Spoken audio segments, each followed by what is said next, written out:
wild. Imagine if we have a grand finals with Team Electros and Eclipse Star Esports. I think it deserves to be that way, honestly. I've had some reservations with Foot Esports, to be honest. I don't see their scrims being too phenomenal. And again, that really questionable reverse sweep of the February monthly finals versus SK Gaming, in qualifiers as well, going through the lower bracket in February as well. There's some 3-2 scorelines litter this, honestly. 3-2 scorelines in the monthly qualifiers for February. Well, 3 if you count the one that they lost. One that they got to Nemesis this month. A 3-2 scoreline to Electros, a 3-2 scoreline to SK Gaming. I mean, it's not looking convincing whether they win or lose. If we would have seen this matchup without any context clues, we probably would have heavily sided with Foot Esports here, though. Foot Esports, at least they did win a World Finals before, whereas Electros just came together again. Rama was gone from this roster for 17 months, now he's back, and he's also playing against his old teammates here, which is quite interesting. He did at some point play with the roster that is currently playing in Foot Esports. So, Kenny, do they have a chance against them? Yes. Good Nothing answer. is ruled out after what we've seen today. Look, if I didn't have any context for this month, like you said, and I was just looking at these names on paper, I would have said 3-1 Foot Esports. But it feels like, logically, maybe we're due a more quote-unquote normal match, if you will, just because of the insanity that we've been dealing with today. But this one's a little personal, like you said. I mean, that's a great throwback to prior to being world champs. This is somebody that he was playing with. There's familiarity. It's a region that's really tough. It's a monthly final that feels impossible to figure out. So I'm keeping my eyes open. I mean, genuinely, I'm so impressed with this region, the talent across it, and it's really awesome to see some of these more unproven and maybe not household names in Brawl show up.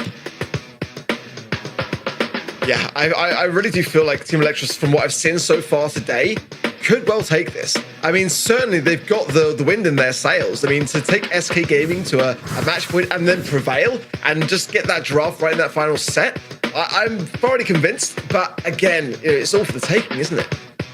They had a bit of a break since their match against SK Gaming, but I hope they still have the adrenaline left from that. They can take the momentum into this one here as well. We'll see how well they do. As I said before the break already, it kind of would be crazy if those two upsets would land in the grand finals today. It would really just prove once again how volatile this region is, with Eclipse and Electros then standing in the grand finals. We'll see if that's truly going to happen. We start our match with Shooting Star. And again, semi-final number 2. We only have 2 more matches left, so stay tuned. Kenny, I feel like Shooting Star is a map that is anything like a strategical map, or is it just pure mechanics here? No, there's definitely some strategy, especially in a meta like this. Also, I just want to shout you out, Ark. I mean, mad respect. Maybe you will be the only right one, because we've seen so much chaos here today. So honestly, I don't fault you, brother. I really don't.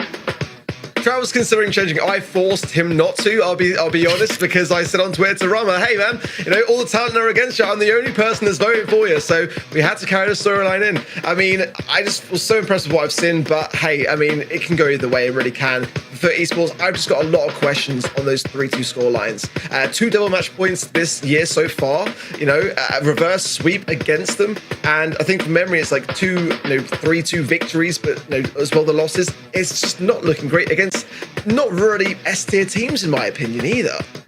See, the way I see it, Ark, either Kenny Mir just stands corrected and Electros wins this one, which is completely fine with me. The story is just going to be so great having those 2 in the finals, Eclipse and Electros, or we win the prediction once again, and Ark isn't really looking too good in those. I'm at a 67% prediction coming into today, and imagine what it's going to be leaving now. If I get this one wrong on top of that, it's not looking good.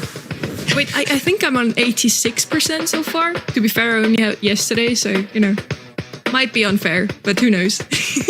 Kenny, now heading into this matchup though, for esports versus Team Electros on Shooting Star, we're starting off this semi-final number 2. Yeah, sorry, I completely derailed that from the map just because, again, I have mad respect for Ark for picking that, but focusing on Shooting Star a little bit more, we have some crazy bans going through. I mean, I feel like Hank has to be one. I know it's Bounty, I know it's Shooting Star, and people may think that's crazy, but that's just the world we live in this current meta. Mr. P definitely on my mind right now, and then there's some safer, more stable brawlers, I would say, that consistently show up in that pick and not always the ban stage. Brawlers like Gene, Gus, Gray, Melody, a very popular one yesterday, and even some today. Bell shows up here sometimes, but honestly, in EMEA, I feel like has shown up a lot more than some of the other regions. we saw once again, Kenny, we are in the majority. Most people voted that Foot Esports is gonna go and take this. I do agree with you here. Shooting Star is one of those maps that has a little bit of a stale meta. You could almost say it's always have been kind of revolving around the same brawlers, a lot of long range, a lot of throwers. Yet this meta really seems like it's bringing in some new ideas. I wouldn't be that surprised if we all of a sudden saw, who knows, a Bull, an Edgar here again. Ark, start us off with the draft here. Well, looking ahead, I'm a bit concerned that we haven't got a Nanny ban, actually, because that's a brawler pick which surely Foot Esports are looking to establish. I mean, it's a wide open map. It's a great counter into Piper. The Mr. Peace ban, the Maxis ban, that tells me that Foot Esports are thinking Piper maybe as well. So, I mean, I'm looking for that idea, really. Ultimately, that's what Foot Esports do so well. And it is, for me, a worthy ban against them. It's a brawler which they just work so well with. And you've got to remember as well, like, you know, when you think back to the fact that Rama is playing against his former teammates, Meow and Naui, back in the days of Crazed Clan were a thing, and that allows him to know the weaknesses within his teammates as well, and he's going to want to get some form of revenge over things. Again, you've got to remember that on the side of Team Electros, Rama is chasing his first monthly final win, as is Nob, as is Maybe, so you kind of forget that over time because, you know, those players are so established and have been for so many years now that, you know, they are still chasing their first win. They still want this, massively so, and this is their opportunity to get it. So, I mean, good bans all around for me. The Grey is a good one as well. There, yeah, hovering over the Nanny pick as I'm talking, that's actually wild. And, you know, I think that in the hands then of Team Electros actually deviating away. Oh my word, I love seeing this view. We've gone from hovering over to Nanny, picking a pipe, and now, I mean, that could be in the hands of Foot. It's kind of interesting seeing them scroll through as well and kind of getting their exact perspective from the in-game as well. So Tick is that first overall pick, an RT and a Piper to respond. So they still draft the longer range brawlers into a Tick. This is a different map because it's just so wide open. So even though you do see the Tick on the other end, if this was more close quarters or had more walls, be a little trickier. And there's a Nani, which I think is a perfect response into this.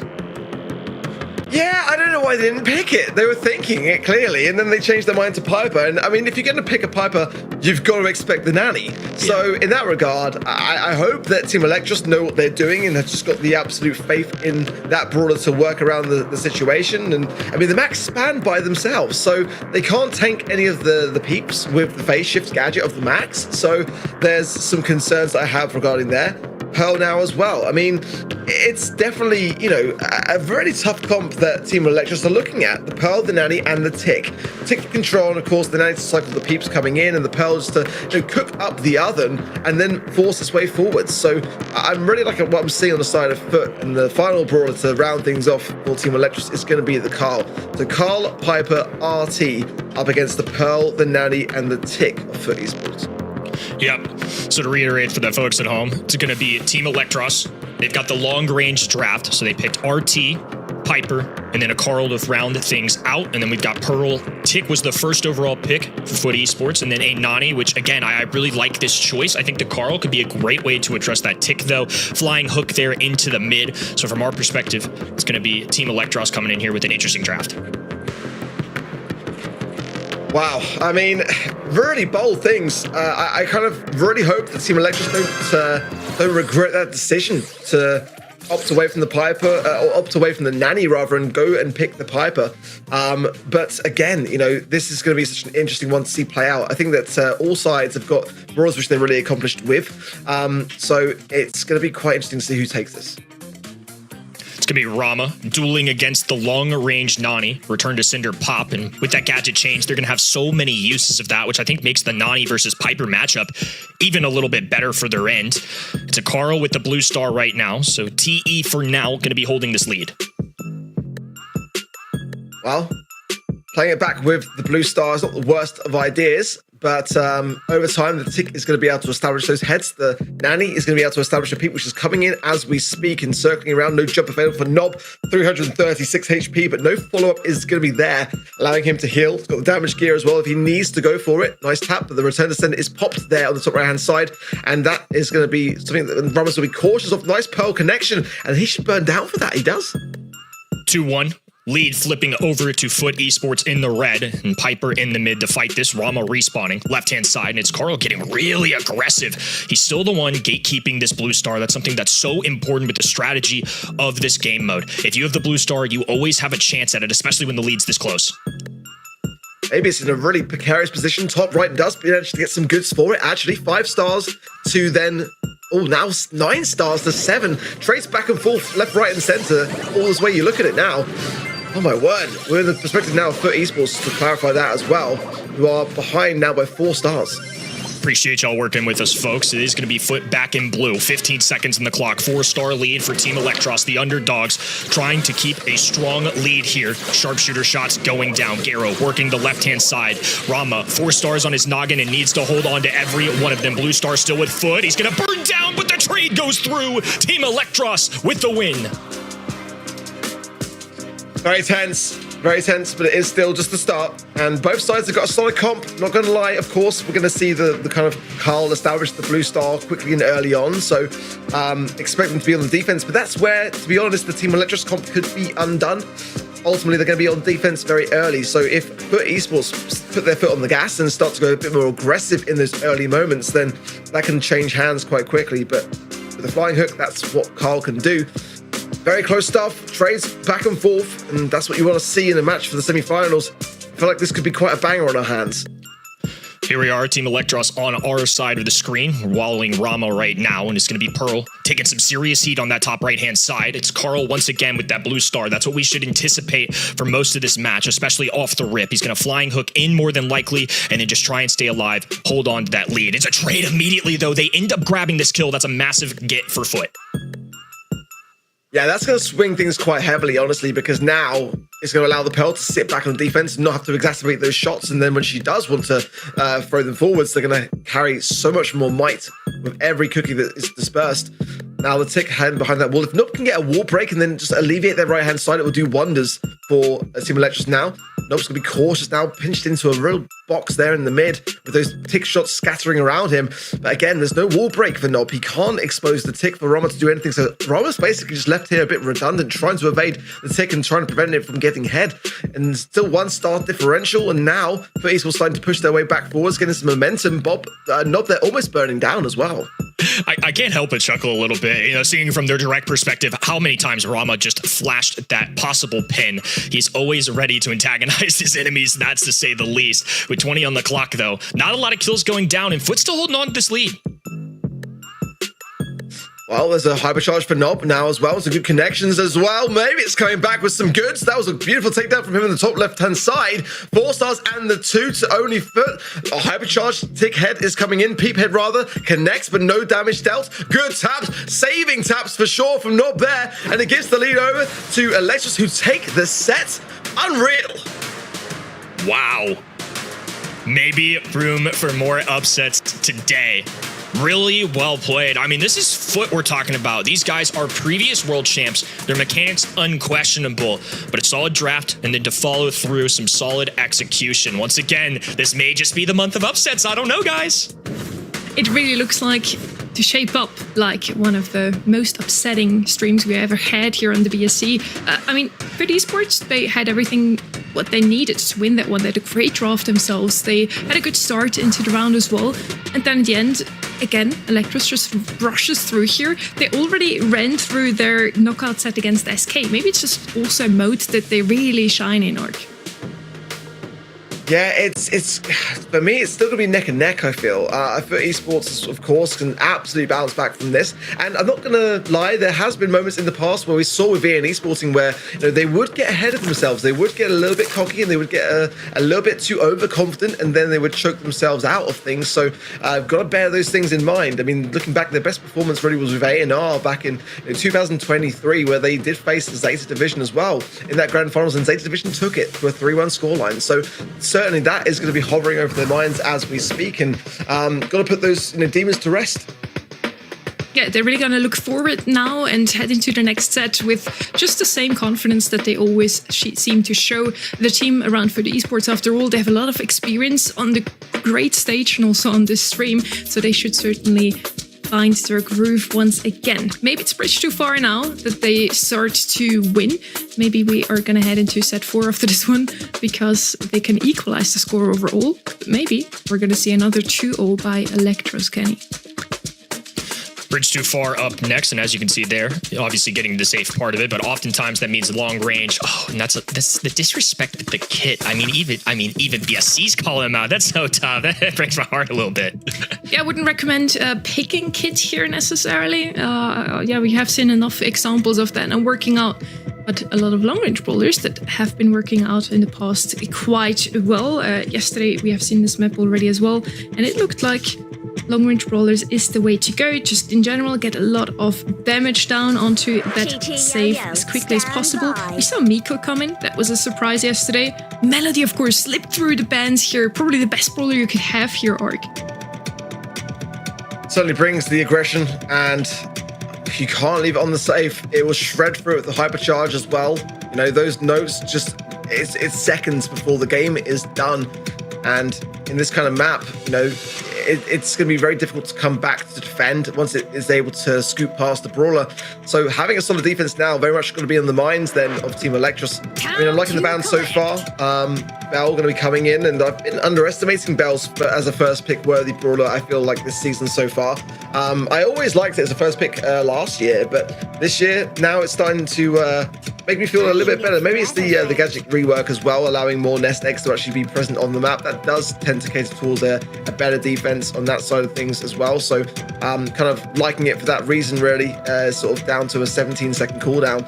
Eve as well, great maneuverability around that middle of the map and able to cross lanes. I think stuff like that is going to be quite crucial. The notes for Melody will be fed a little bit by the hatchlings, however, so that there's that consideration too, that it can also give Melody more to bring to the table here. So definitely not straightforward, but I wouldn't mind seeing an 8-bit here, honestly. I mean, there's some good bans, the Colette, the Colt, things that I like to see banned out. The Chuck, you know, I mean, it's always a scary brawler, but I do feel like it has a lot of counter maybe just by rushing the safe.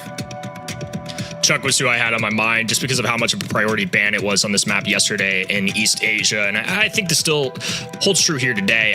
Chuck can be really frustrating to deal with. It's just something where he's just going to be constantly putting pressure on the enemy side. I feel like if you're playing into somebody like Team Electros, who currently have a Bell and an Eve, I mean, it's good damage, it's fine damage, but that's more of a control composition in my mind, and where I think Chuck can thrive is if his team can take a lead, hold on to it, and keep getting that consistent damage. 8-bit, certainly able to dish out more damage into a high safe, though, so I think Team Electros need a little juice. I like it, you know, I called it. I feel like that is going to be a good shout for Team Electros, but again, they are against the clock. That can't be denied. They're not really having too much DPS on the save of the Eve and the Bell as well, so the Eve does have to really pull its weight in gold. You know, one thing as well regarding the Chuck is setup time, so there's going to be that consideration too, but there's no defensive measure really. The Bell and the Mark, you know, that is going to have to really help a lot out on defense. We saw this yesterday in East Asia also, and it was Levi that was really doing a fantastic job in that brawler pick, and I think it was into a Miko on this map back then. He's going to have to pull the same stunts really on the side of Mabius, because definitely a Chuck on the safe. It's a matter of time before the game can be over. So look at Roberts able to position himself straight to the safe immediately here, and now he's set up. Now we're already in the mid, and now going to be moving forward. Another train post set up and established, so he's going to be able to get a direct connection to the other end. This is where Chuck can shine. I'm sure you all know from ranked or ladder games at home, it's going to be a really frustrating brawler to deal with, especially when all four go down, and he's just sending it in once again. 4% now climbing. It's just so much work that Chuck can put in, especially if left unnoticed. Yeah, they're just leaving the Chuck completely. I think they've got to get a balance between getting some taps and trying to eradicate it and rushing the safe. And at the moment, Team Electros not really doing that, not really sure where to go with themselves, and now defending a bit better. There's a nest egg down as well for the hatchlings to spur out for Rama, but yeah, I don't feel like Team Electros are in any form of control of this game so far. They get some good damage, but it's been a bit of a while before they have. Foot Esports going to hold on to a small lead for now, and now it's neck and neck all of a sudden, flipping over to the other perspective. It's going to be the red side being Foot. Chuck diving in once again, bringing that high safe well below 10%. He's so close. One more dive in would be enough. Garo trying to move down the map. Left-hand side has the musical notes. It's TE, full on defense right now. They're not letting Meow get a single shot on there. Can you imagine if they get this done? Oh, no, not quite. Nob couldn't get around there to get the angle, but there was a world in which if all three members landed every shot, I don't think that Chuck would have hit, not with the damage booster down there, and that could have been enough to be able to fight on and just get the final shred of damage.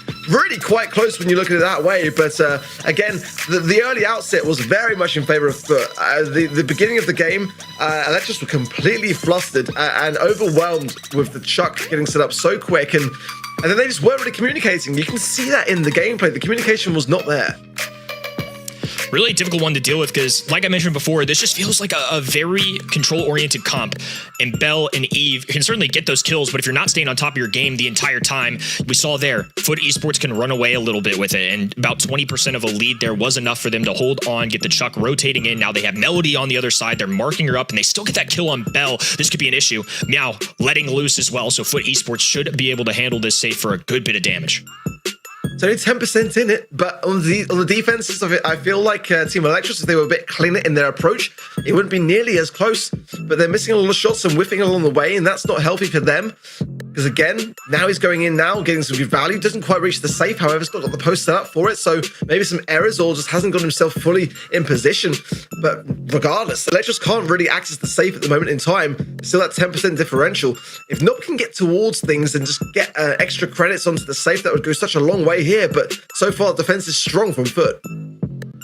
Chuck's going to be able to get a final terrain post down, and Garo riding the left hand in and out. Chuck, so much value. Every time he gets a kill on top of that, it's just one quicker ride he can get to the other end of the map. Meow laying on a little damage too, looking for a kill on Mebius. Good dodges out of him. Nob in the middle, playing defense, 38%, but all of a sudden, it's more Chuck action, bringing that save all the way down to 6%. It's once again have to be a perfect attempt here from Team Electros. The damage boost is on the right-hand side. Chuck's going to go for the middle here. There's no DPS. It's going to land on the safe and get the job done before, and just going to get the damage which they need, and it's going to go the way then of Foot. We're all going to be tied up in this set.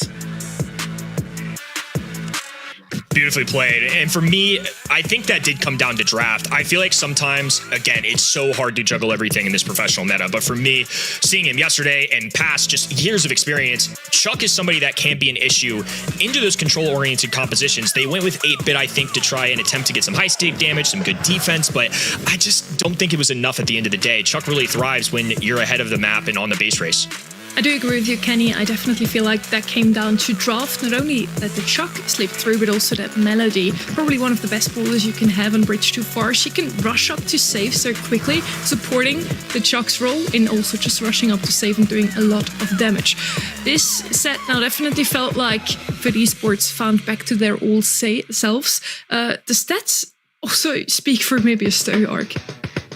Yeah, I mean, great on defense, but again, as they're coming in, it's down to really the 8-bit player, which Nob in the end of the draft to really land the damage onto the safe. He was the win condition of which Electros drafted as the final pick, and by that point, you know, they had already dug themselves a bit of an early grave with the lack of DPS in the Bell and the Eve, and that was prominent. We could see that quite clearly. So Nob had to make up for that difference, really, and it put a lot of pressure on him. He didn't quite get the access to the safe. A lot of defensive measures in place by Foot there, especially with Lola pick, in my opinion, but that's just the way draft goes. I don't think it was a losing draft necessarily for Electros, but one that they were behind in by that stage, and they just had to make the 8-bit count to more avail, and it just didn't.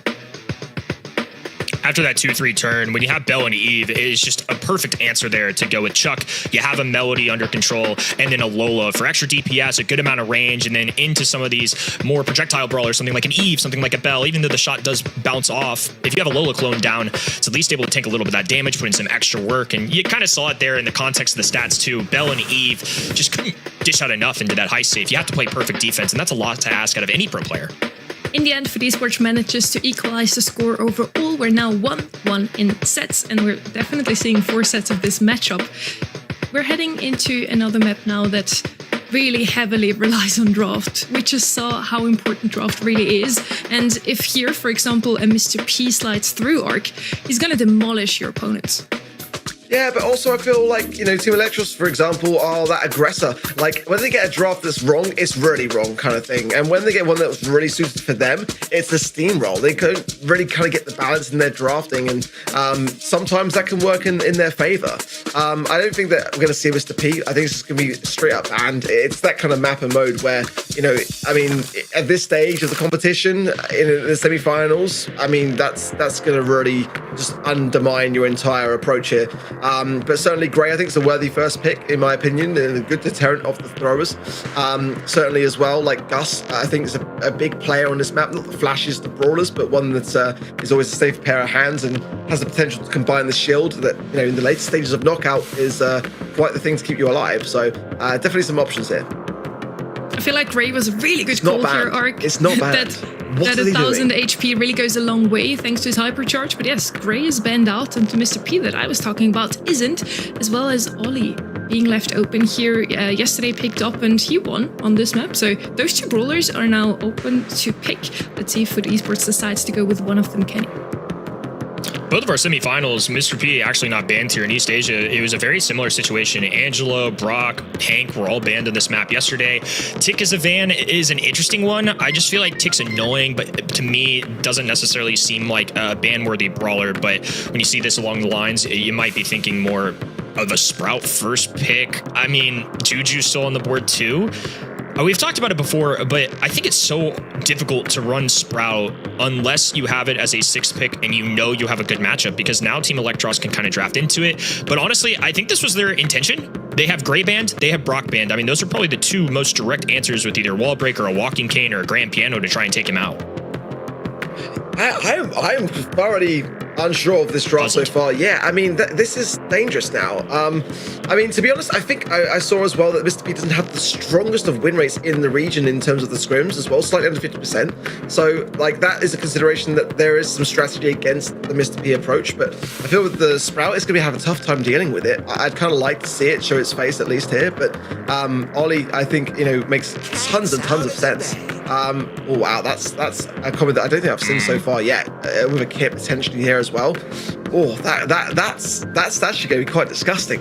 I mean, if the kit connects to the Ollie and the Foot Esports don't have the ability to push this early on, then that's going to take so much DPS to take down if that is the case. I'm worried now for Foot. I am too. I think this is a tricky one to navigate because they've removed the wall break. So instead, Team Electros are just going to get aggressive. They're going to go kit for either insta dives, and I mean, especially onto a squishier brawler like Sprout, that's an easy one to kind of handle quickly if you're an entire team with free shots. Somebody like Ollie could pierce through those potential Mr. P porters if that was the direction they wanted to go. Kit going to be able to heal up an aggressive ally, and Kit in general, last month didn't have his best performance. The win rate was not great across the world, but I don't think you can necessarily give up on it, and this is an instance where I actually think this might work out pretty well for them. Yeah, Lou's a solid response. I think that a brawler that we would not expect to see, and there's another one really, in my opinion, on this map and mode. But that's credit to Foot. They're playing the draft for what they're seeing on the other side of the field. But I've got to be honest, I don't feel like they were expecting this. I mean, often we see in the scrims data and brawler ideas that are being floated around that teams are preparing in their approach and their prep process, but I don't think this was the plan. I think in terms of what we're seeing draft-wise, it makes a lot of sense. It's just kind of like Team Electros floating around this idea, which is a scary idea, is actually forcing the hand of Foot Esports. And if it works out, I think it's really smart because they're trying to take Foot Esports away from their comfort zone. And that's in the past historically where I've seen them falter. So, it's a question of really, is this kit Ollie going to work? I think Ollie's by far an S-tier brawler in this meta. It's a very open map, but the gadgets that he has to his advantage here, just to be able to literally just jump over the wall at a touch of a green button. The regulate gadget's got a 17-second cooldown in that regard to give you a perspective on the time frames. But I mean, when it lands, the hypnosis takes its toll very quickly, and with the kit combination as well, the healing and the tankiness, it's definitely very scary. 1-1 overall. Interesting draft, to say the least. And this one going to be a big decider for our match here. Team Electros still trying to do the unthinkable, cause yet another upset here in our EMEA region. It's been a month of chaos. Foot Esports, a titan, old name that is still around and doing quite well, trying to shake things up for Brawl Cup and things like that for now. Each side just trying to get that utility charged up. Now that Kit has his super, this will change the interactions. Yeah, as well, you can see there the Kit push gadget as well for Nob. Just utilizing the speed from the walls there as well. All nice connection there with the Kit onto the Daryl, but it's going to be a trade on both sides, 2 versus 2. Nob needs to heal, and maybe his full HP in quite a deep position here. Might get pinched if he's not careful. So just trying to wait for his teammate to respawn back in on the HP side of things, really, and trying to get this pinch off. But it's going to be quite a tough thing as the gas comes in as well. Nob's going to get a much better position on that Ollie pick. Likely a jump there, connecting the dots a little bit, but I think Nob got out of the way due to a gadget, that wall cutting him off, and it looks like that round's going to clean up. So we're seeing Team Electros right now with a 1-round lead. Kit, once again, going to be hiding in that mid-grass in the middle of this map, behind the indestructible walls in the middle that you see there. Ollie does have a super available. Mebius holding back right now. A sprout wall to cut off that lane. So RT running for the hills while Kit can ride the back of Nob. There's the combination we were looking for. A big dive in. The hypnosis. Nasty work coming out of him. First one falls. Garo, the next to crumble. Now he trying to do what he can. Grabs one. But in a 2v1 situation, it's just going to be a lone Daryl. Pretty difficult situation to deal with as he's low HP. Popping a hypercharge here. That seemed a little crazy. But ultimately, it was going to lose him the game anyways. Didn't have a lot of hope. Might as well go for it. I love this comp. I really do. This is the thing that I'm really impressed with Electros so far today. Some drafts that are just a bit crazy. And when they don't work, it's quite the opposite of when they do. You know, it's very convincing when they're bad. And it's equally as convincing on the other side of the field when they're strong. And right now, I don't see an answer here. But they've got to rush realistically in this first round. They've got to go straight towards the Kit and try to prevent that being a thing. Because, you know, at the moment, Rama's charging up. If they lose the round and then, you know, Rama takes that utility over to the next round with him, then he's already got it. And now he has. So it's down to Nob now to try to get his super. And once that happens, you know, Foot are in trouble again. So Team Electros are going to take the opening game of set number 3. Nob's going to be on this left-hand side, trying to play against Foot, who are all clustered together. Daryl has a super available, and now he's rolling in. This was the time where he gets aggressive, maybe more just to get a little extra space to work with. An ice rink goes down. Ollie is going to be in trouble here. Frozen up, and Kit falls along the way. Foot with 3 members standing right now, playing into the 2 of the other side. Mebius in a corner, Nob by himself, going to be isolated, and it's going to be a 2v1 right now. Mebius going to have to make some magic happen, dodging every sprout shot for now, though. It's middle control completely for Foot, and Mebius knows it. That is going to be a round for Foot. Yeah, nice stuff from Foot there. Under pressure.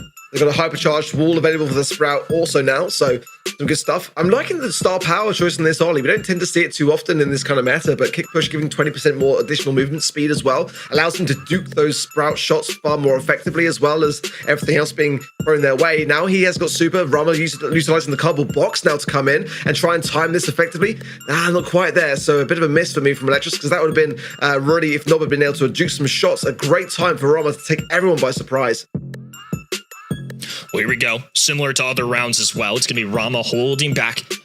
Now it's TE trying to push up the map. Garo in the mid. Little longer range shots. See a couple hypercharges up there for the red roster. That's going to be Foot. Hypercharge pop for Daryl. Has a roll available. Flashing it. Trying to catch the enemy off guard. They have to be careful. Rama and Nob is a fierce tag team. Getting sneaky on the right-hand side. I don't think Garo realizes this. Low dive in. Rama gets the kill. 3v2 situation. Nob trying to clean up alongside him, but his sprout wall will keep them up just a little longer. The gas is coming in now as well, and it's going to be really precarious. Actually, devises both players on the side of Foot, and everyone on the side of Electros stays standing. Oh my word, now 1 round away are Electros from doing something magical. But again, Foot Esports have been able to get some rounds. It's not out of the question that they can do so again. But I just feel like this Ollie Kit combination is really quite dirty. And if Nob can get super again, Rama is doing a great job of keeping him in the conversation. So let's see how this one goes. But neck and neck are the rounds here. Anyone's for the taking. 1-1, game number 2. TE already with a lead.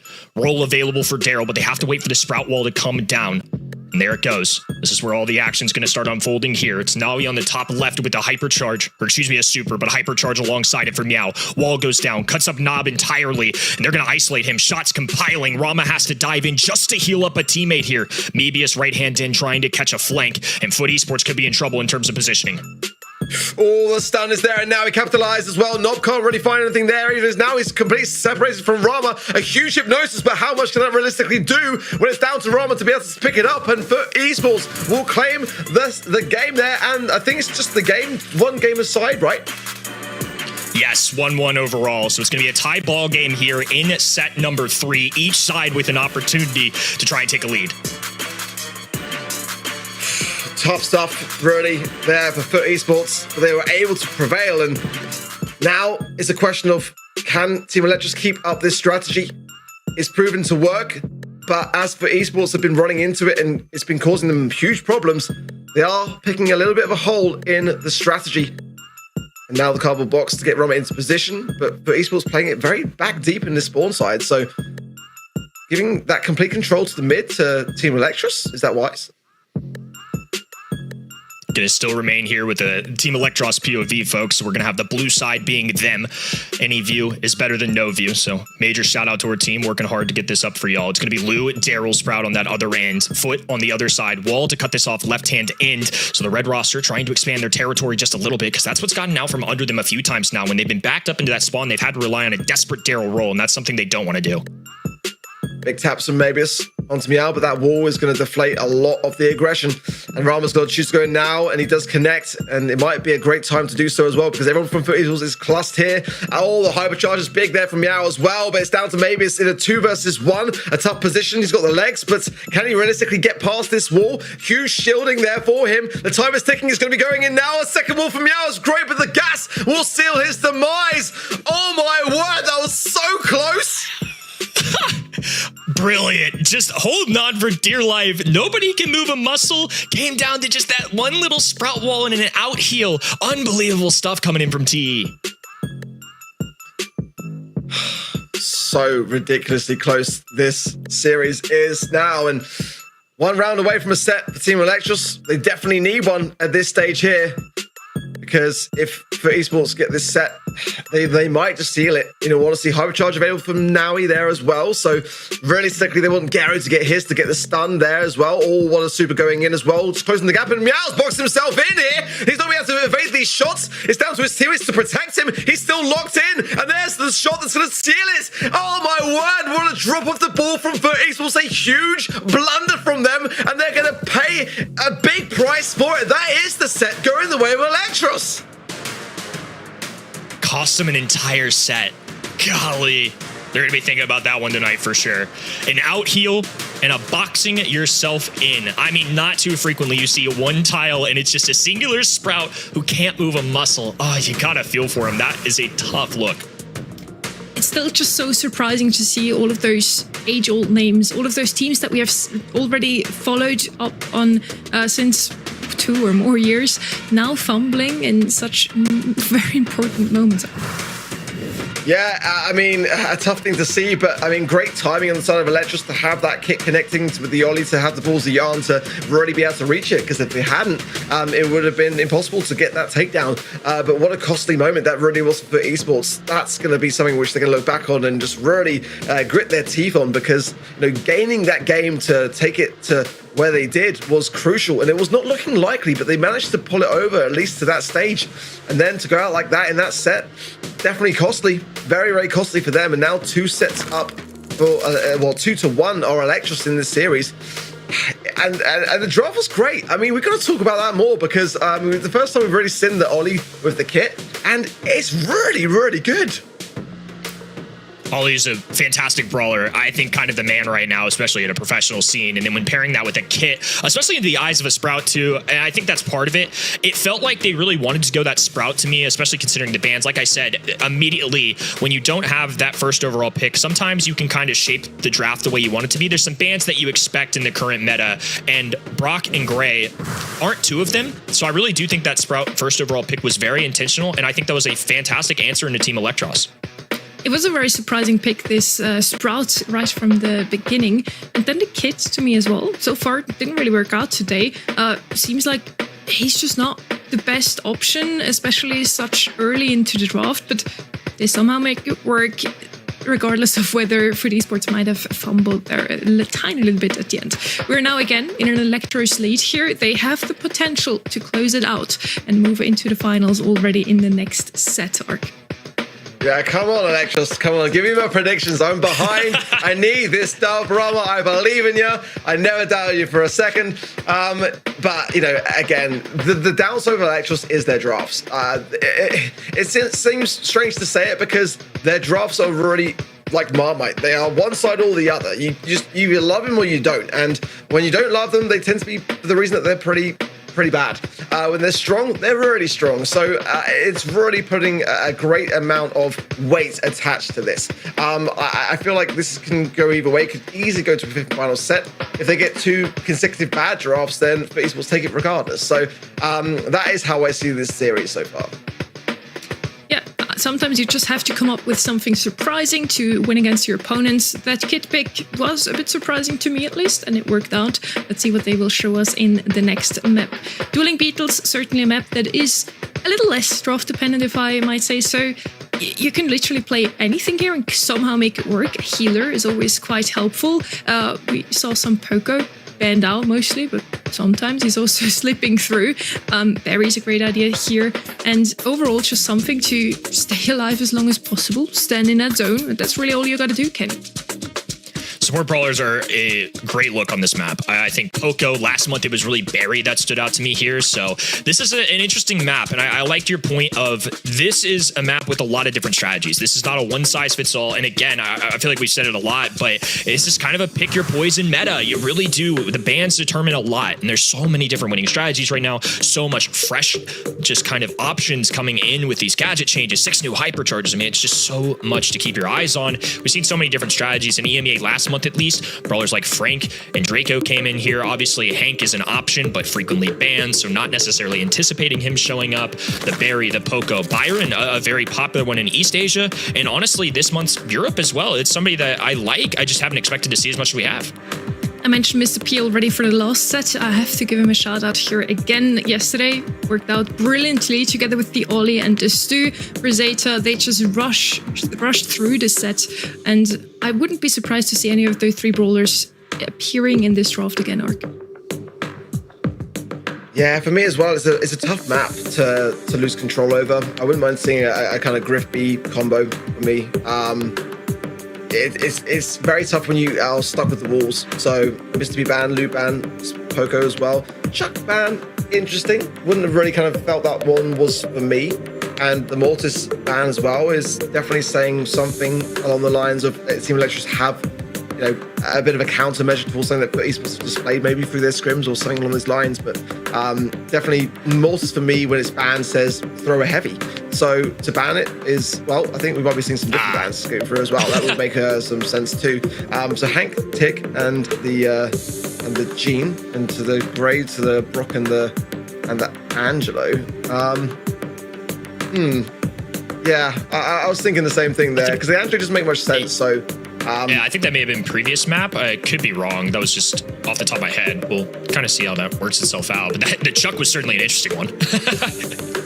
Yeah, I mean, it has been known. I mean, Semantic's notorious for bringing in Chuck in hot zones. So, I mean, it wouldn't be the craziest of things. But again, with Electros, in the way they're drafting, I wouldn't put anything out of the question because it's just like one of those things where, like, they're trying some crazy ideas at the moment. And I quite praise them for it, in all honesty.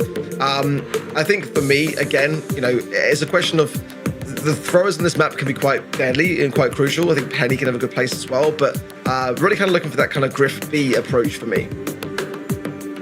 I think it's a good shout, especially like you mentioned, you can get real trapped if you lose control. I think the beginning of this map is so vital because if you go down with the team wipe, really hard to regain that momentum and get yourself back in because there's these indestructible walls placed right across the mid. So you've got indestructible wall, hot zone, indestructible wall on the map. And especially if the other team can push to your indestructible wall and hold that choke point, really difficult to climb yourself out of. You mentioned some indestructible walls here, Kenny. So I also think of Meeple. As soon as you said that, why not? He hasn't really been picked up on this map so far at all, but it would help you so much. Just be able to shoot your opponents when they aren't able to shoot you. We're heading into the draft any second. We're just making sure the players get situated. So thanks for your patience out there. Ark. I do like your idea with the bee and Griff as well. It's just opening up the map rather than shooting through the walls, of course, is also an option. Yeah, it's, you know, it's going to depend a great deal upon like the approach. Ultimately, if you're going to be going in with throwers, you don't be doing that. And I think for me, B is just really, you know, rounded brawler for the most part in pretty much every map and mode at the moment. So I think most of the time banned for good reason. Poker being banned out, of course, now because the combination with Frank, it's better than a Frank Berry now, which kind of dwindles a bit away. I think Berry's always worth banning in Hot Zone regardless. But yeah, certainly, you know, I think Penny's a great brawler to have, but again, it's the setup time which it takes, and that's kind of making me steer slightly away from her now in Hot Zone. Still not a bad choice, but it could be quite a costly one at that. So, and we'll get the drafts up as soon as we can, get an idea as to what the teams are thinking. Definitely an interesting one. I always feel like Hot Zone is such a tricky one, especially these single zone Hot Zone maps. I feel like we've named off so many different strategies that are all completely viable. I mean, not even to mention ones like Poco Berry, like we said earlier, and Ollie certainly gets in the mix. Yesterday we saw Mr. P be a factor here. Melody showed up with Navi in a losing set nonetheless, but I mean, even Melody's showing up here as a popular brawler. Long range like Bell, which has been a popular brawler here today. So I feel like there's just a lot of different options, which I think makes this meta so unique. I feel like last month, you know, we kind of had a set in stone thing. We'd had the balance changes for a while. Juju at the very tippy top in the bans and the pick rate and things like that. So definitely a hard one. Well, again, for me, Team Electros are playing the riskier game for sure when it comes to their drafts. And if they get this one right, though, I mean, what a place to land themselves. Who would have thought that they might be in a position to get into a grand finals? And now we're actually going to be able to see drafts. There's going to be Kenji, Mortis, and Grey ban. That to me really does say thrower bans. You know, I mean, those are three brawlers that really would be able to give throwers the hardest of times. But esports banning out the Poco, the Mr. P, and the Lou. Hank is available here, by the way, can I just say? And that's really quite worrying. In this map, though, it can also be quite left open to attack. Again, from that Griff kind of B combo. So I wouldn't say it's necessarily first pick worthy. Dare I say that? I mean, it pretty much is. Yeah, no, it is. Yeah. What am I saying? But it's got a countermeasure here available for esports, let's be honest. They can break the map, they can go long range, they can cause a problem with the beat. I think it's something we have to keep our eyes on for sure. But yeah, it is an interesting set of bans. I think to your point, every ban stage can almost tell a story if you don't have that first overall pick, kind of indicating what they want to play into, what they want to have. So seeing Mortis, Kenji, and Grey brawlers that we don't necessarily frequently see. I think Grey may be the most frequent on this map in particular. Seeing those go, I mean, I wonder what Team Electros have in store. Maybe they weren't expecting the Hank. They just had to commit to the Hank because it's Hank right now. But honestly, I think maybe they were thinking that direction like you are. Yeah, the Berry, when the Poker's banned, you know, it's still viable. You know, it really is. We haven't seen it really for the majority of the weekend, though. But, I mean, when you're seeing a Hank, go Frank, in my opinion, or Draco, or just something to combine with it that's going to be able to stay on the zone. I mean, Stu's available as well. It would be the craziest of things, but normally a Tank's better to combine with the Berry, or B, or maybe now a Griff as well. I mean, I really hope to do the big Griff thing. I think that is the approach. As soon as I saw the Hank, I was thinking it prior to the Hank, but I wasn't expecting to see Hank. I thought Hank would be banned for good reason. Come on, guys, what are we doing? Okay, it's Stu. So the breakthrough's going to do a similar thing. I don't mind it, actually. Oh. And Barley's the follow-up from Electros, very quickly picked there as well. So again, the healing tonic is going to be really exacerbated and utilized there. It's actually still going to the side of Team Electros, actually. So I quite like that comp, honestly. I just feel like if you see the Hank, you have to take the Hank. There's that thrower that we were talking about with no Mortis, no Kenji as a response option, no Grey for a walking cane or a spam of grand piano. This is a frequent option we've seen. We saw this last month a lot, especially in combination with the Berry. So we've got B, who's kind of a little bit of everything, can be an anti-tank, can have some range, can spam a gadget. And then we have Berry, who's going to be a great control option, a great healer for this Draco. And then Draco's just going to try and get up in the faces of this enemy team. Curious how this Draco matchup goes into the Hank, to be honest with you. Both sides have got killer comps, honestly. Draco Berry, so hard to shake. I mean, that is still a very daunting prospect. I guess the one consideration with Draco's last stand gadget, though, is it has got a substantially long cooldown, 22 seconds, and that is almost the highest on that second gadget side, only to the satchel charge of Dynamite at 23 seconds. So it does make a difference, but it's the Hank. Let's be honest, it's the Hank that is the problem here, and one that was not banned and immediately picked up for good reason. Well, we got Draco contesting against Rama, and Hank goes down. It's going to be Barry, right hand in. Garo in the mid, just hiding behind these walls right now as Nob takes control. Despite losing a star brawler, it is still Team Electros in the mid. Yeah, good start. Now he's spending some good time on the zone. He's staying alive as well. Goes down now. It's going to be tough for Garo to do anything about this. And now Meow's going to have to wait for his teammates to come back in. So that's going to be some good objective time over to Team Electros now. Over 50% of that time in the mid. And so far, looking very, very good. Big heals needed coming in from Meow, and it's not even enough. I think with no wall break option, now we've got a Hank Hypercharge available. That was popped to get a kill there. Now flipping over. So blue side, we are looking at TE, and it's going to be Foot Esports pushed all the way back, close to 90% now for Team Electros. They're trying to get all the way through, make themselves onto match point. But for now, it's a little bit of a response out of Foot, but I think it's going to be really difficult to take this one. Yeah, I mean, Hank is a non-mover, and with the hypercharge as well, I mean, it's just disgusting. And that is going to be match point now. Dangerous, dangerous territory here for Foot Esports. They might be exiting in the semi-final stages. Team Electros have got the Hank, and that's going to be such a tough thing to shake off the zone. I mean, you can see the smiles from Rama, yeah, and for good reason. They're so close. A month of chaos arc. It's been unbelievable to watch for the folks at home who've been along for the ride with us. Team Electros might do the unthinkable, and our 2023 and 2024 world champions may go down in the same round. Foot Esports have to respond. It's going to be TE on the blue perspective for us. Navi in the mid goes down immediately. Draco popped. Gadget goes, and now Rama moving his way up the map. This B, without a wall break, has some tough angles as Mebius gets the takedown. Yeah, it's going to be very hard now to push back, but they are going to try doing just that. And then down goes the Barry. Now he's doing his best to stay on his feet, but I just don't know how much longer they can really keep contesting things. They've got a position now without the Hank in control where they can force back the mid, get some heals down there as well, and keep the Draco causing problems by bringing the fire forwards, but it's still a deficit that's climbing back now, a little bit here and there. 41% then to Team Electros to now a closing deficit of Foot Esports. Score evening out. It is 45-45, and Team Electros are trying to make and hold on to this lead that they had. It's 55% and climbing. There's a Barry super has been cycled so many times, but the inevitable, the Hank Hypercharge, drops the hammer, and every single member of Foot Esports go down alongside it. That's why you ban it. And again, a position where Foot Esports should have considered it a bit more highly here.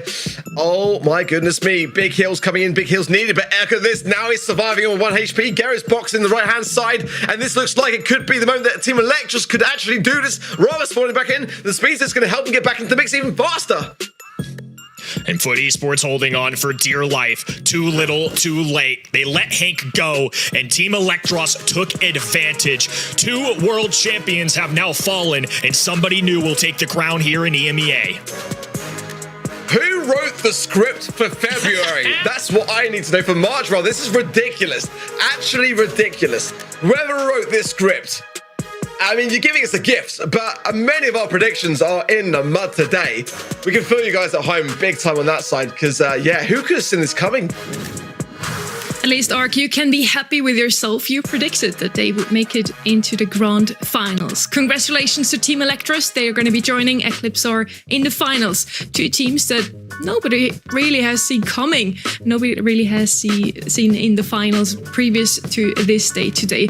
And Kenny, I think nobody could have put it better. 2 world finals winners are now out of the way. SK Gaming, the winners of the February monthly finals, also out of the way. We had to say goodbye to 3 of the biggest orgs, the oldest teams, the most experienced players, to now great 2 very new teams in the finals, and I'm super excited for it.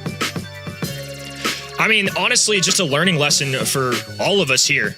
this is a new year. It's a new month in a very wild meta. Honestly, some dogs with Team Electros. You saw it earlier. They were waving that 92% to 8%. And even though it comes at my expense, that's the kind of mentality and the energy you need. Phenomenal drafting, phenomenal execution. I mean, just all around impressive stuff out of EMEA. This is a region that the world should fear. You just can't ever lean back and rest on your laurels. That's what we learned today. Whenever you feel like, oh, I'm going to come out at the top here, maybe get a little bit too overconfident, could be the case in those three teams here, they are losing in the end. We still commiserate those three teams. They gave it their best. We had some great showings still. SK made it a 3-2 overall. For esports also taking one set at least. But yeah, in the end, they left open the Ollie and now the Hank arc on a map where Hank is just truly shining. Yeah, that's for me the biggest mistake, really. I mean, you can't do that. I mean, it's unforgivable at this stage of the meta to do so. So, I mean, but esports really did have their own undoing in that regard. And who do we even predict now in the grand finals? That's the question. Again, Team Electros have got some crazy wild drafts, and that could be both their way to victory and their undoing. Whatever way you look at it, we are going to have a team of players that are going to win their first grand finals of a monthly final ever. So that's immensely exciting and encouraging for me. It's just special. I mean, Eclipsar, Team Electros fighting for something that we haven't seen in a long time. I mean, despite the inconsistency, despite how hard it is to win this region, we're still getting new blood, or at least newer to some folks. Eclipsar Esports, name's not as familiar with people. Guys on the other end in Team Electros have been around for a long time. Honestly, with as crazy of a meta as this is, maybe we should have seen it coming a little more, just like you, Ark, with that prediction. Nicely done, but predictions aside, I'm going to have to take a second, really think on this next one. I have no idea what's going to happen. We'll all need a little while to think about that one, I believe. Our predictions are out of the window, really, and so far, everything we said, the opposite happened, so maybe we should consider just not picking anyone, to not curse them. Could be an option here as well. Ark, what really makes a team to win the monthly final in the end? Usually I'd say communication, chemistry, mechanics, but everybody here is mechanically skilled, and chemistry, I mean, Electros just beat two teams that have way more chemistry or way more history together than they themselves. Rama took a break for 17 months and now just joined their roster again. Well, I would have said all those things, but realistically, at the moment, I think the only thing you need is Hank. And that's what they had. And that's why they won. So maybe ban it next time and maybe you won't lose. You know, it's pretty much as simple as that at the moment. So maybe the answer is very simple. You need a good draft to win the monthly finals in the end. We're certainly going to have some good drafts again in the grand finals. I'm really looking forward to it. Electros versus Eclipsar.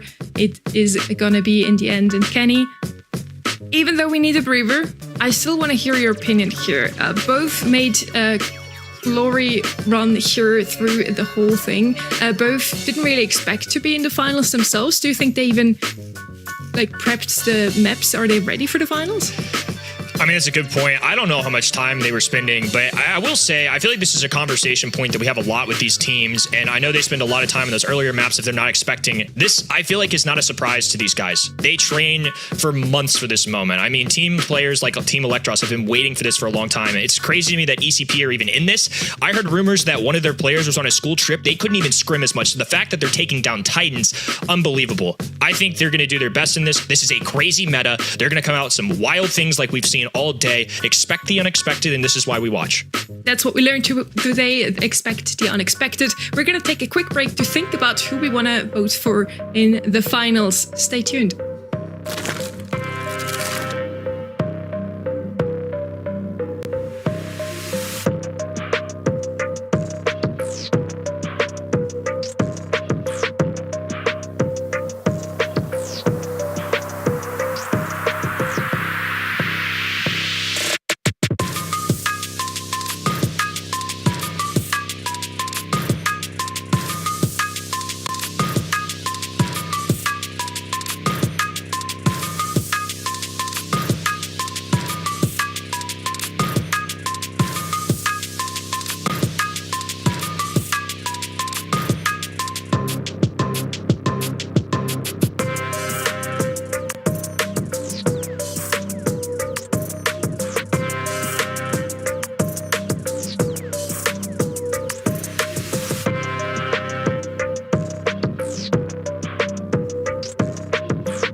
Welcome back to the Brawl Stars Championships. We're back with the monthly finals, March and EMEA. And we're also back with Trev here. We lost Kenny, unfortunately. But Trev, how did you enjoy the previous match?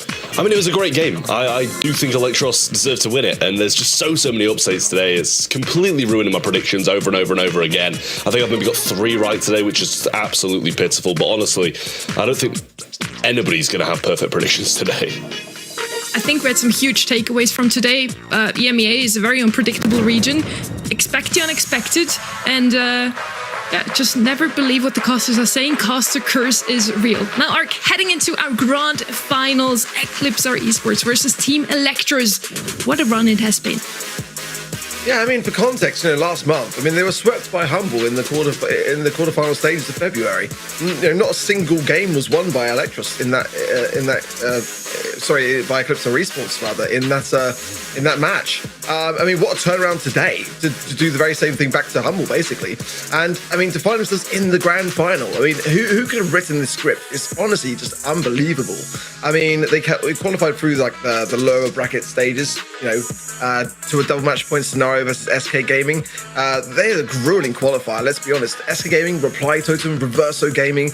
I mean, last month, SK Gaming, Reply Totem, these are huge names. And to come into the season and be able to stand the heat against those sort of players and teams, it's quite incredible, really, let's be honest. Yeah, I will say it's both of these teams' performances are just absolutely ridiculous. Like, it literally is the month of upsets. Nobody could have written this whatsoever. My gut was telling me to go with Eclipsar, and I'm sad that I haven't. To be honest with you, I am firmly on the side of Electros in this one because something needs to be salvaged here. But both of these teams thoroughly deserve to be in this position. With the teams they've beat today, with the teams that have beaten qualifiers, it's just like the most deserving grand final I've ever seen in my entire life. And I just switched Trav so I can ensure that I'm ahead of him by the end of today. Yeah. Let's see if that's going to happen. Just a very quick note for everybody watching at home.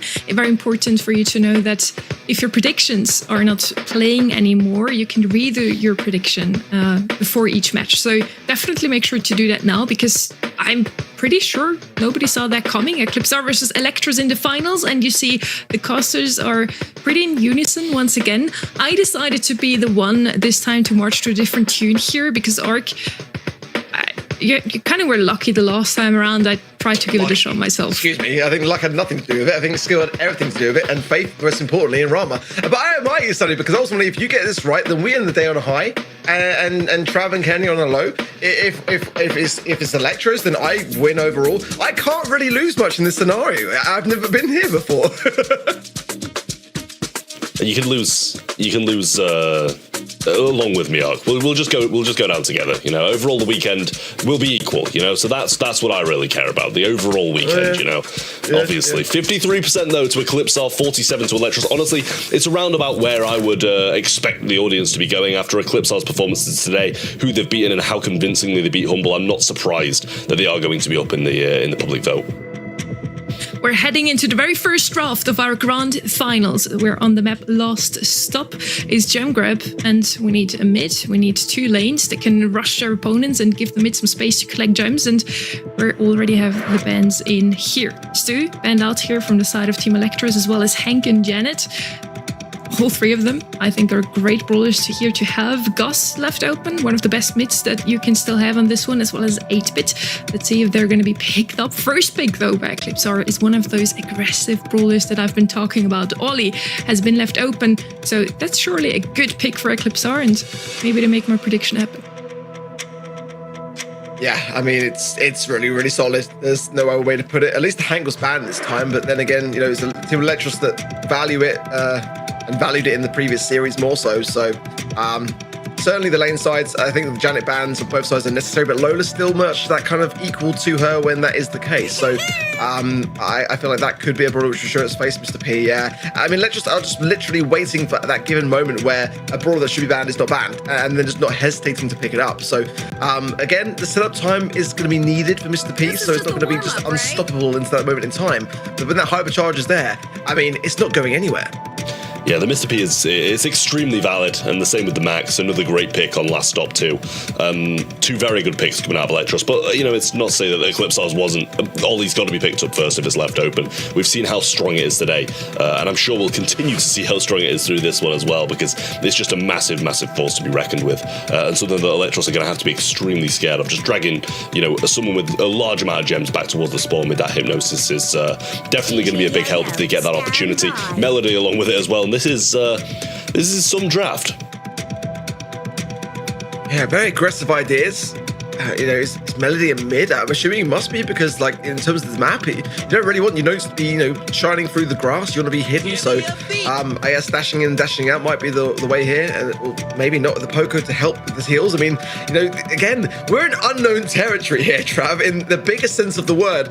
Two teams that have got the most explorational drafts that we've seen, and again, coming out of East Asia yesterday, I did say that I felt like in our closing thoughts for EMEA.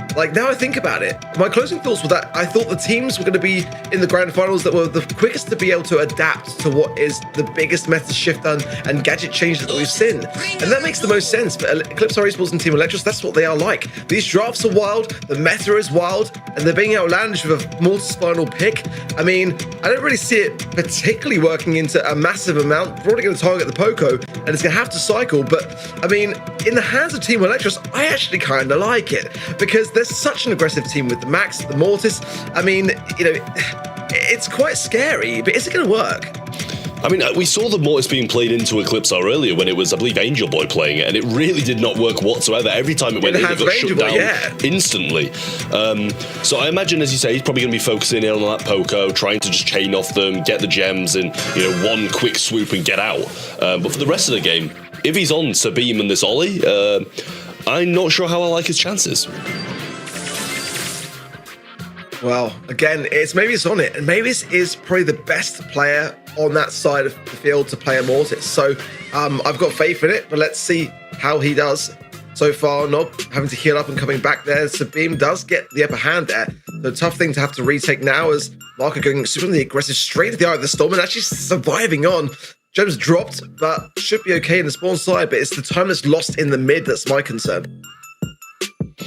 Well, Nob still 2 gems in hand, but 5 on the other side. Hypercharge comes in for Marco, and down he goes. Not able to get too much value out of that, to be honest with you. That would have been a lovely little swoop in and take down there, but caught in a tough position now.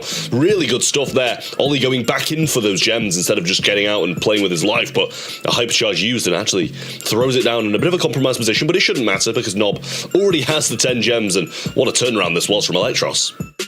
Yeah, look how aggressive Nob is in the spawn side here. A chance here for Marco to pull out some incredible feat here, as the gems are with Nobs, the best person to really duke around the situation, but low HP as well. Coming in now with the Hypnosis, but taken care of in just the nick of time, but the piercing damage is there, and now the gems are with on the other side of the field. Can they get them out? No, back into the hands of Mavius. Oh my word. Just about claw onto them, but Marco has another super. Max just trying to keep him low, but Poke will keep him in the mix.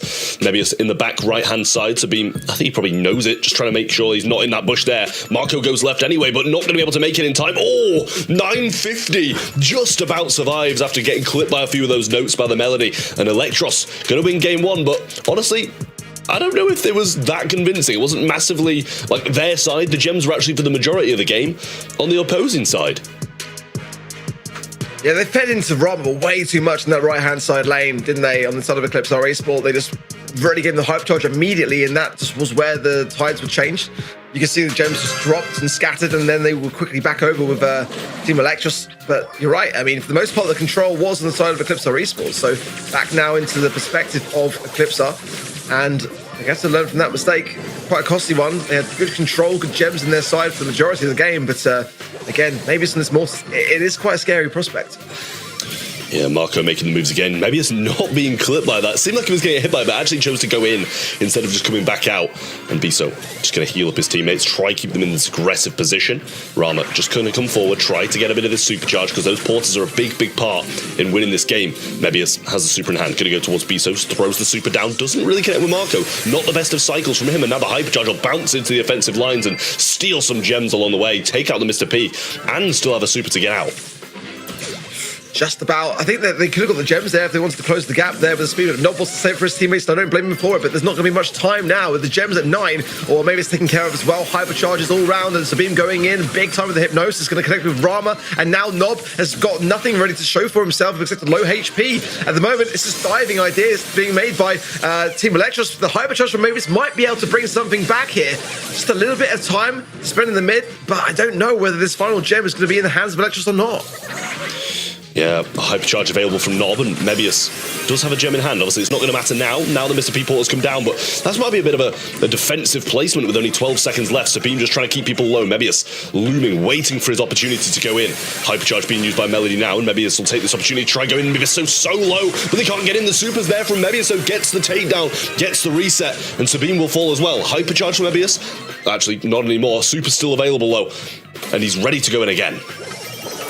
They're already preying on these hypercharge portals to pull in the goods. Marco's low, no notes to Scasker away either. The takedown is there, and the gems are dropped yet again from Team Electros. But can they get them out? That is the question. Enough of a reset would be good. Maybe get some, but he's going to be overstaying his welcome. It seems the notes will take care of him. In the meanwhile, the gems are still being collected from the mid. 7 now into the pocket of Electros. They need another reset. I don't know if they're going to get it. Mr. P is there and the Porter's coming up. Should be able to tank a good amount. Mortis back in. Is he close to a super? Gets it, but gets hypnotized along the way. And this time ECP will survive on. Marco goes to the left-hand corner and takes this game back to their side. I agree with you about the Porter's placement. It was a bold decision at the time, but it kind of made sense that, Team Electros were playing the long game. They were kind of hoping to bring it back to like a bit of a mid position there. It just wasn't quite the case. If it had been a bit more aggressively forwards, it might have helped them out a lot more than it actually did in the end, because those Porters would have been respawning faster to the field, and they just didn't want to take that risk, and I kind of see why, but still, that may have been the mistake in that situation there for Team Electros. Mebius not able to get much done. And he has been doing a lot, I will say. These supers that he's managed to cycle in the backside and try to flank around, try to get Beasto down, but he just couldn't get the gems out in the last one. And Melody able to pretty much do the exact same thing as the Mortis, but just in a better, more secure fashion for ECP. And 3 gems early on to only the 1 of Electros, and Sabim's going to go in as well and try to take that one off them. Supers into the back corner, but seems like a bit of a waste in the end. And Marco survived there as well. Hypercharge available for him now. And again, those Mr. P Porters are going to help aid those notes to go straight in with that. And look at this, absolute disgusting. Finds Rama looking now for Nob, gets Nob down as well. And Mavis has got nowhere to go, straight into things. Wasting potentially a bit of a super there, because unless he could cycle another one out of it, not going to be doing too much except going down. Sabim. Super on the right-hand side, and only 1 gem needed. He can go in for it if he wants to, but just waiting it out, playing it slow, because they have a massive, massive lead and no need to real lunge in and take any risks. But Robert trying to get his hypercharge turret so close to it as well, or at least the hypercharge, and the gem spawns on their side. Maybe he's going to have to dash in and get it. Hypercharge used, and a super away from Sabim. Now we see him going in, might be able to get a kill, does get it, and there's the gem to start the count as well. Maybe is quite low and unable to really make any moves, but the Mr. P Porters and the hypercharge are coming in now. Yeah, an aggressive position, but it could have been even more so in my opinion, but nonetheless, speed coming in from Nob and a chance to get a reset if they can get the kills that they need. Can they do so? That's the question. There's a low HP on the Poco there. Marcus surviving on, but Beasto then gets the heal and survives it on for Eclipse or Esport, who gain the set and turn things around. My word, I mean, really commendable, because, I mean, we were saying going into that first game that for the majority of it, they had the control, but they did make the blunder, the mistake that was costly and allowed Electros to get the game. In the end, Electros bring it back to some extent, but not enough to get the set.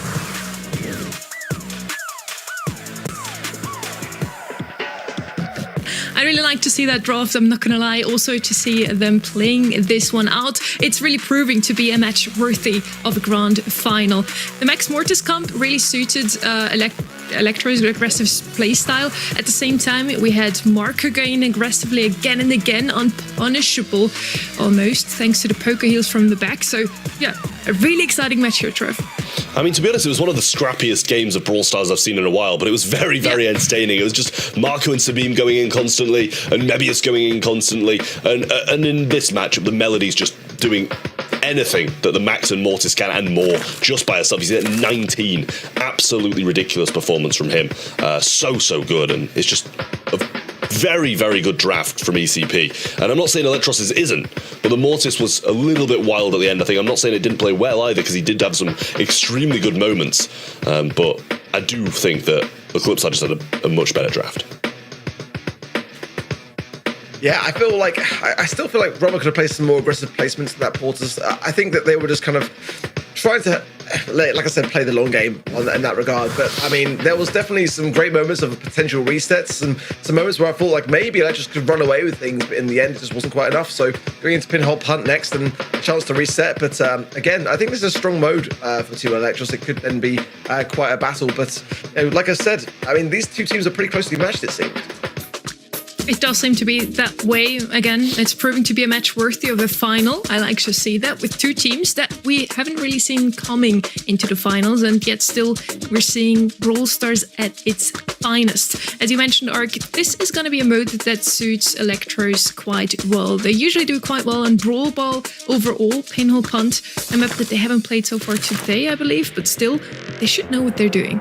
Heading into the draft now, Trev, we see Mr. P, Hank, B, banned out here. A lot of long range, a lot of those annoying brawlers that are banned out seemingly every single set and mode. Yeah, I mean, you can't blame him for getting banned out either, really. Lou going to be the first pick coming in from Eclipsar. It's just one of those picks, isn't it? So versatile, so good, no matter what the map, no matter what the mode. Lou's pretty much always there, a very good countermeasure to tanks, and pretty good against the majority of brawlers as well, so a very solid first pick.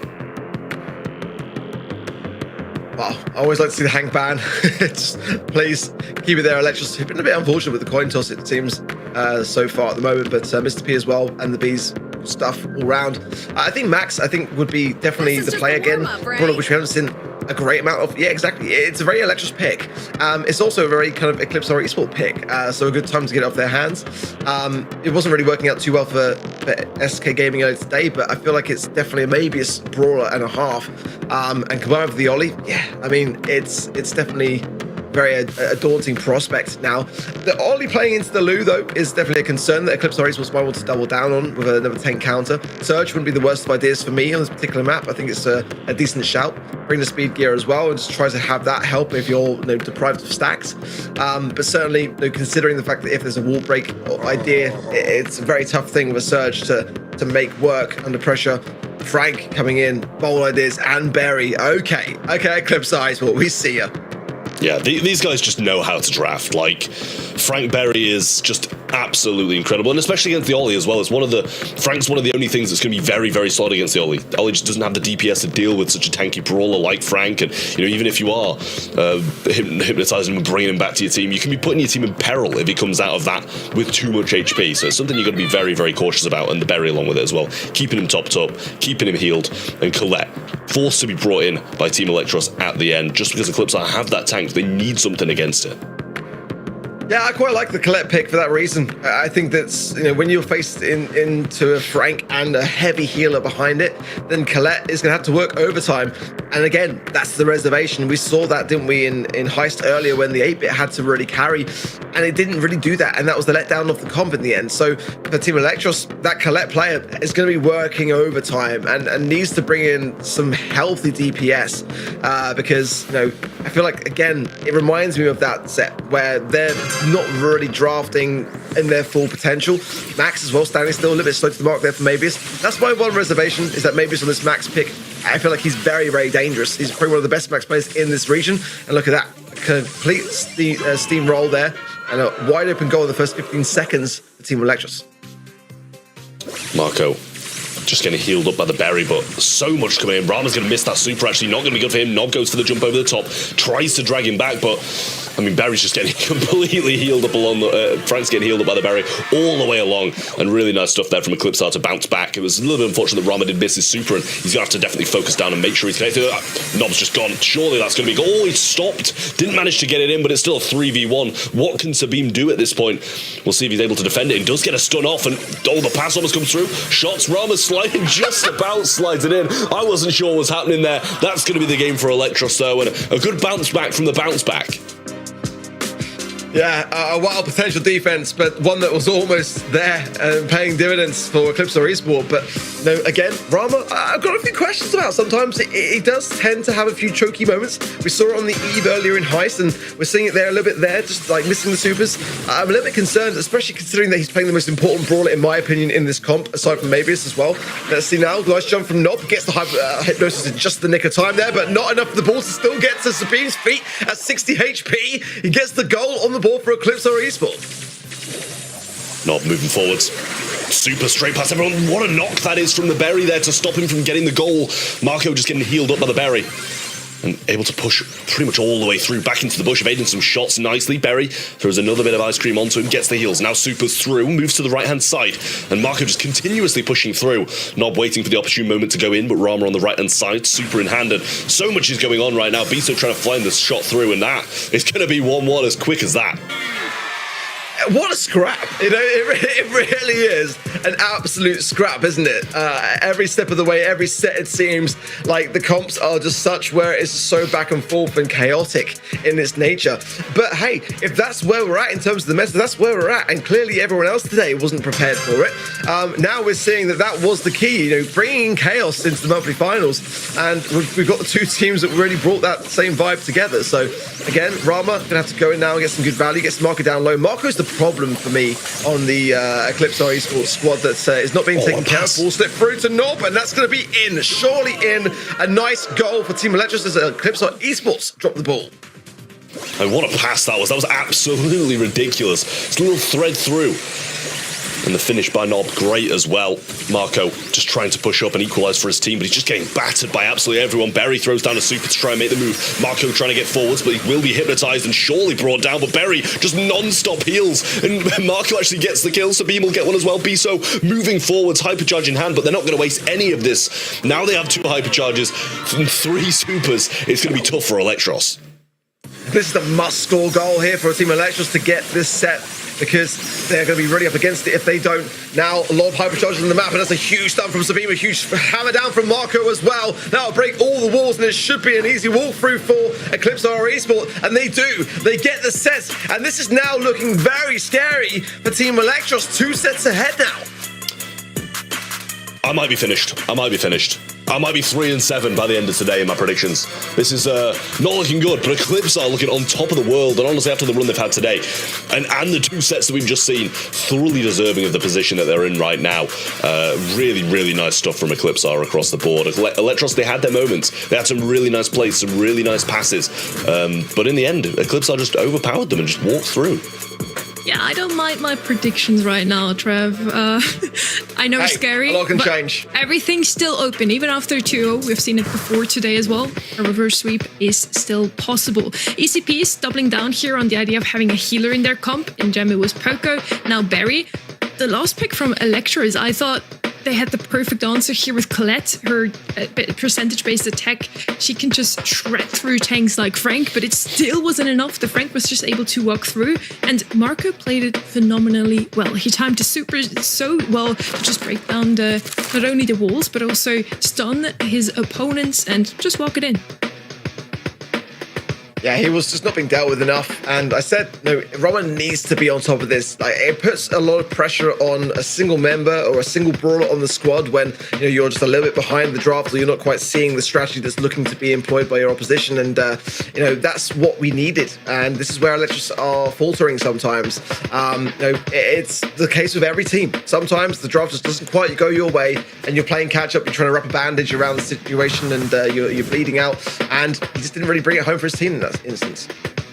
As I said, though, everything is still open. This could be a 3-0 sweep through the finals like we had in the February monthly finals. It could also very well be a reverse sweep, or at least a set taken by Electros. Now heading into Layer Cake, that's a map that Eclipse actually has already played in the quarterfinals. Big question now, is this an advantage for Electros or for Eclipse? Electros knows what Eclipse likes to play in this map. At the same time, Eclipse has prepared this map thoroughly also already for the quarterfinals, Trev.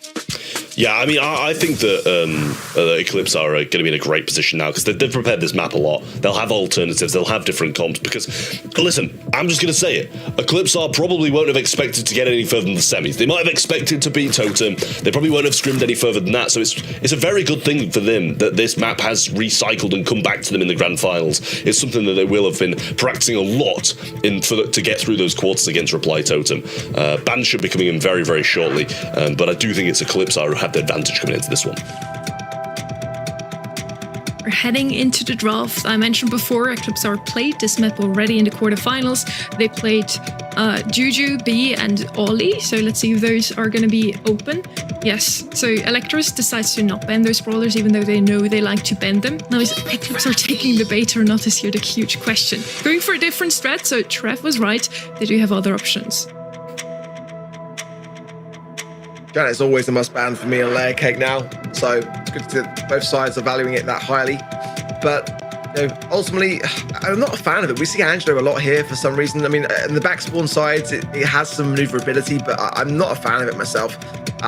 Juju, though, again, can be that brawler on defense to be able to utilize that little area of the map. But I think if you're catering too much towards that little lakeside, you're not really focusing on the big picture, which is the middle of the map, and not being in the back spawn. Artie going to be coming in, Team Electros here, and let's see what they follow up with. But certainly throws are an option. But again, an early stage in the draft, it's a tough thing to call. Yeah, well, Artie, I like that a lot. It's a very, very solid pick, and especially when Eclipse are esport might want to play that Ollie, go into you can gadget, super, and obliterate him pretty much before he even hypnotizes you. So probably a good shout, and it's going to be very good for those defenses, the offenses if necessary as well, and Grey coming in as well. Another great brawler for Team Electros to pick up.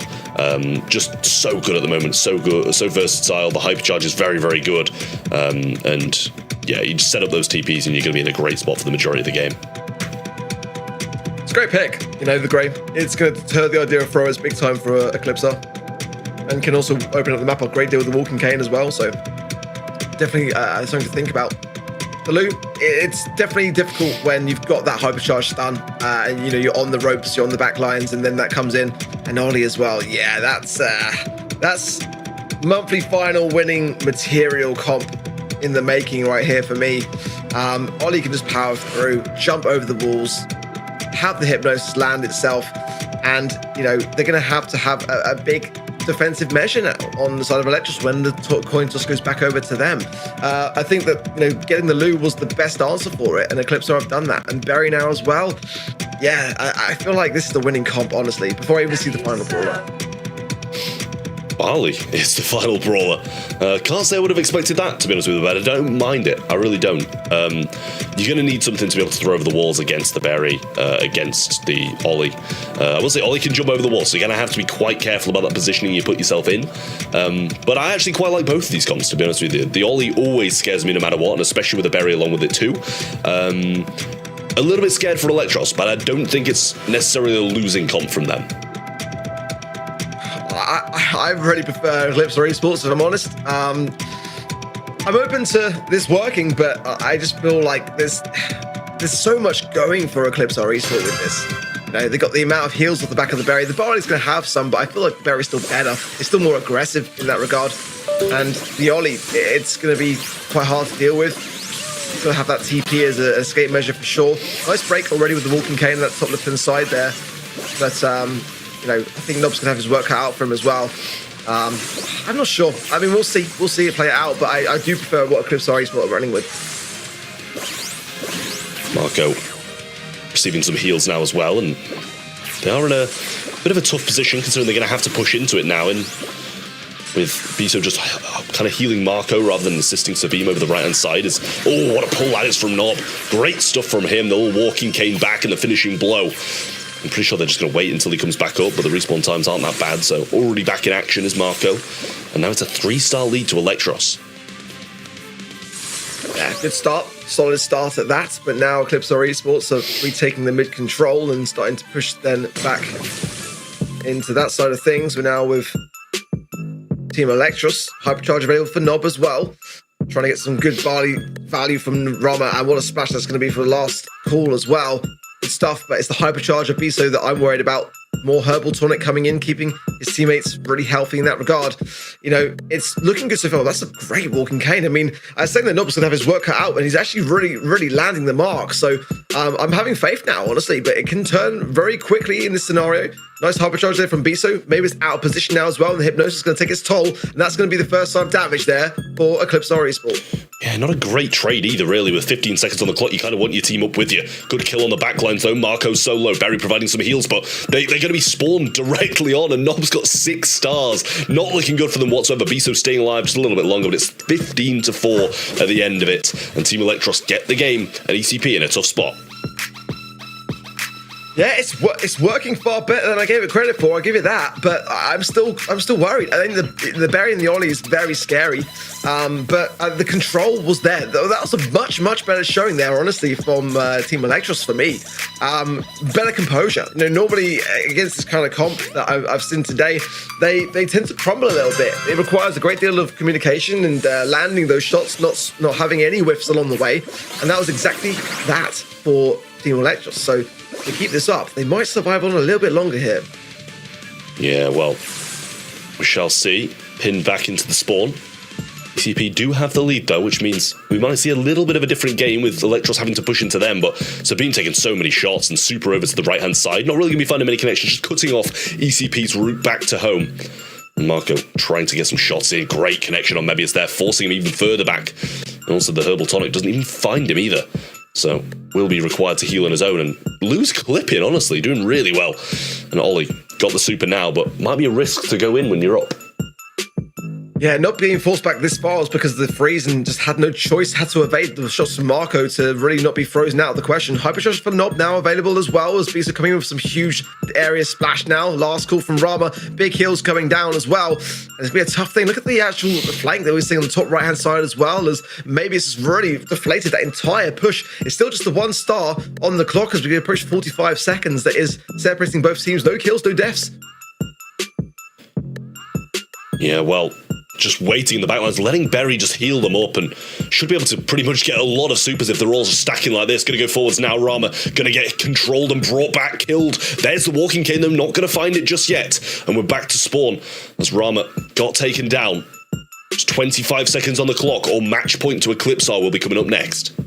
Yeah, a bit of a late walking cane for me. Maybe he didn't have it available to hand, but definitely a precarious position now with 15 seconds and saying that it's got to be a turnaround in the side of Team Electros here. Last call now. The hypercharge. Oh, there's a low HP Lou there as well. He goes down. That's the lead over to Team Electros now as well. RT legs go down as well. Sabine is low. Sabine gets it though. And the blue star. 5 stars for Eclipse Raceful, and they get it as well in the final seconds. That was insane. That was ridiculous. Marco played it so well. All of the ECP guys somehow managed to cling on there. I have no clue how he didn't die. In the end, he had 2 players on him, the RT, and survived it out. Absolutely ridiculous from him. Solid plays, but I just have no clue how he survived. I saw the RT legs and I thought there's just no way that he survives that. I mean, just unreal. The timing of that scenario was crazy to me, and I thought Electros had that, honestly. I was really keeping an eye on the blue star because it was going down so quickly. Love to see that replay back. Unreal stuff from Eclipse Esport. Yeah, Sabine quite low, but Berry's heals will now be taking effect. And it is a 3-star lead. A lot of work to do for Team Electros now, and especially because they were behind for such a long period in that last game. You got to question if they're going to try and make this aggressive push early, because it was time that really made them lose it. Sabine now low HP on that Ollie side as well. Good approach there from Rama to really land those bottles. Does get the kill, making it a 1-star differential now. Definitely a good scenario. Look at that with Rama now having hypercharge quite early on in the game as well, and a good spot to use it, mirroring the opposition as well, swapping lanes. I think it's quite the smart approach here as well to keep on the Berry. Good walking cane now as well. Surprised that Rama didn't go in immediately with the last call there. Maybe some miscommunication once again, and that might prove costly. 4 stars and 7. Look at the trades actually in favor of Team Electros now. 1 star ahead. Yeah, I'm not sure how they managed to come away with that, but the Rama Hypercharge was definitely a big help in that situation. Still, an Ollie Super is available, and the Berry Heals will continue to come through. Now he goes in, might want to jump towards it as well. Good heals there. Nice little mind control, brings him back. The Hypnotize was beautiful, and Mebius might be picked up here as well. They're going aggressive for him. Going to try and get it in the back lines, but Rama just left there. Nob still might be able to get the takedown on Bisso. He's not going in for the TP, just trying to get the shots, and I'm surprised he didn't TP to the other side of Ollie to try and get that there, but the Herbal Tonic's down, and they are down by 5 now. 5 stars in 10 seconds is what Electros need. Otherwise, Eclipse or Asos will claim their first monthly final win ever. Nob has got the TP. He's going to get the Walking Cane connection as well, going in now, but actually going back a bit of a miss potentially here. But 11 stars to 14, 16 now to 11, and Eclipse or Esports have done it. They are your monthly final champions for March, and their first ever monthly finals win. That is absolutely mental. Like, how this has happened, I'll never know. I doubted them in the first game, never mind the rest of them. I predicted against them 3 times, and they've won every single time. I'm having a nightmare today, but what a win this is for Eclipse R Esports. Hugely deserved. They've beaten pretty much every big team there is to beat in Brawl Stars, and just claimed the crown for themselves.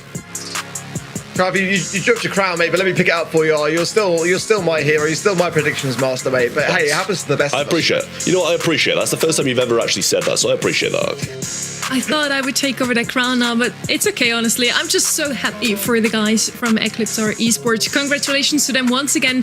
Marcos, Sabim, and Beezer can now count a monthly final win amongst their achievements. That's crazy to say, honestly, but so well deserved.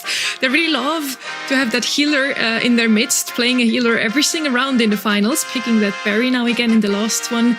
Then Lou just cycling his ults like crazy, tapping Ollie, just overall a phenomenal brawler, especially in the hands of Eclipse R. They could not have done anything better, I feel, Trev. Yeah, I mean, Rama played it so well. He saw a lot of moments with 5, and he's got a lot of DPS in there as well. Nob with 8 kills. Mebius wasn't able to secure 1, and his DPS not that high either. But really good play across the board from Eclipse R Esports. You see the whole team taking effect, doing their part. Whereas it kind of seems like there may be a little few drops here and there from Team Electros, and I was very surprised that, especially in that second game, I believe it was, that Electros didn't take it just by the RT's legs dropping, and I felt the kill should have been there. I mean, maybe it's a tough one, really, on 0 there, but I mean, I think Nob did fantastically well regardless. I mean, just great drafts from Eclipse or Esports today. I think that Electros did well to get to this stage of the competition. I think that we had the best grand finals that we could have had. The teams that we had were the ones that deserved to be here, knocking down the teams of which they did. So, I mean, you can't complain. EMEA always has twists and turns along the way. Sure, it can just bury our predictions, but that's the best part about it, in my opinion. You never know what to expect. I do feel like you had a good point there, Ark. Nob was doing phenomenally well. That first round that Electros ended up winning was all him, hitting his walking canes constantly. But then on the other side, we also had a heavy hitter. You folks at home voted, and the MVP for the grand finals of the EMEA March monthly finals is Marco once again. Trev, not really surprising, is it? No, I mean, to be fair, I wouldn't have been able to pick out a single Eclipse R player today that was the MVP. I mean, Marco thoroughly deserving of this in this game, but throughout their entire run through the monthly finals today, the entire squad has just played absolutely amazing. The drafting was incredible. The gameplay was incredible. The synergy these guys have is absolutely wild again. But I'm not sure if anybody could have predicted this happen, but I couldn't be happier that they've managed to get this win. We're gonna bring back our 4th caster here as well, Kenny. I really hope you enjoyed the grand finals. You watched it from the back lines. Did you expect a 3-0 sweep?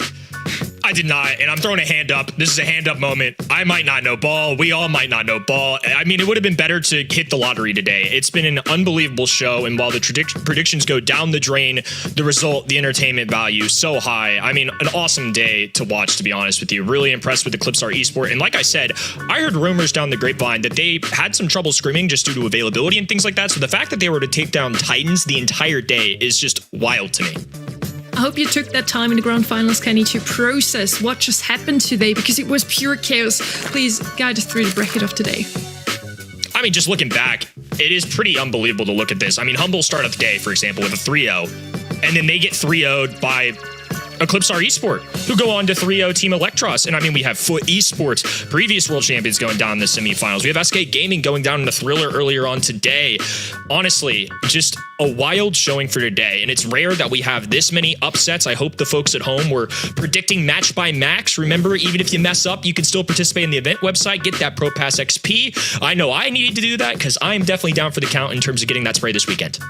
I mean, yeah, with our predictions today, we probably all lost out on some pro rank points. To me, this day proved just once again how unpredictable our region really is. Within just 1 month, everything can change. The two teams from the finals last month didn't even make it into the grand finals this month.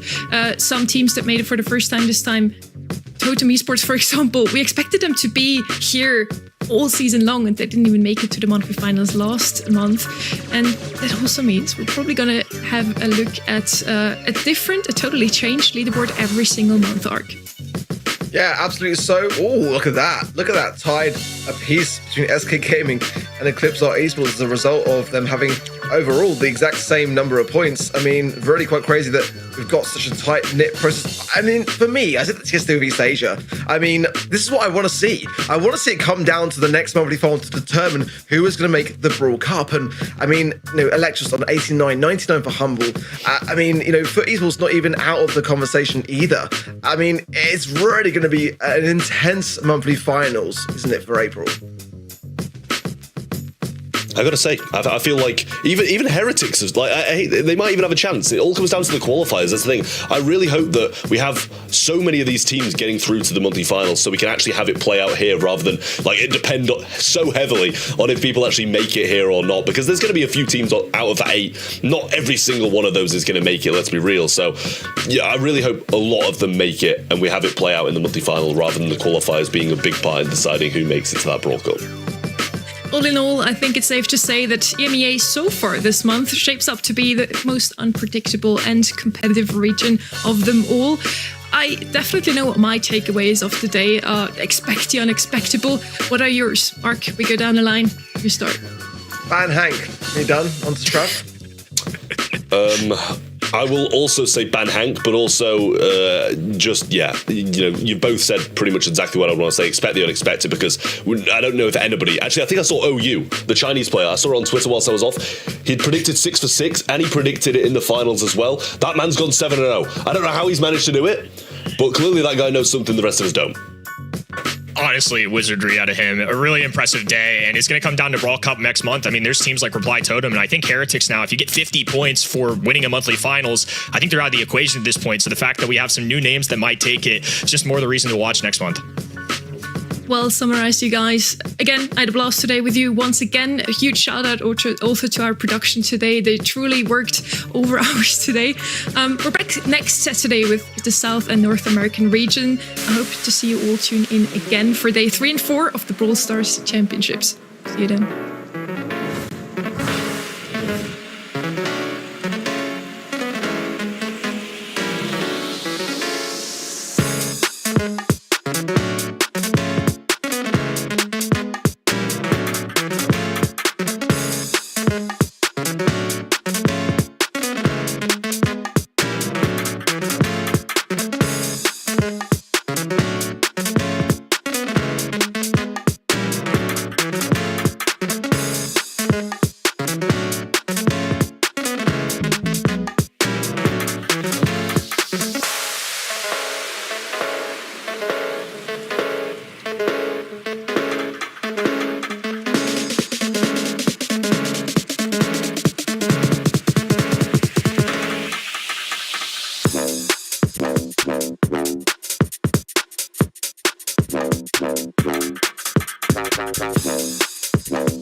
you.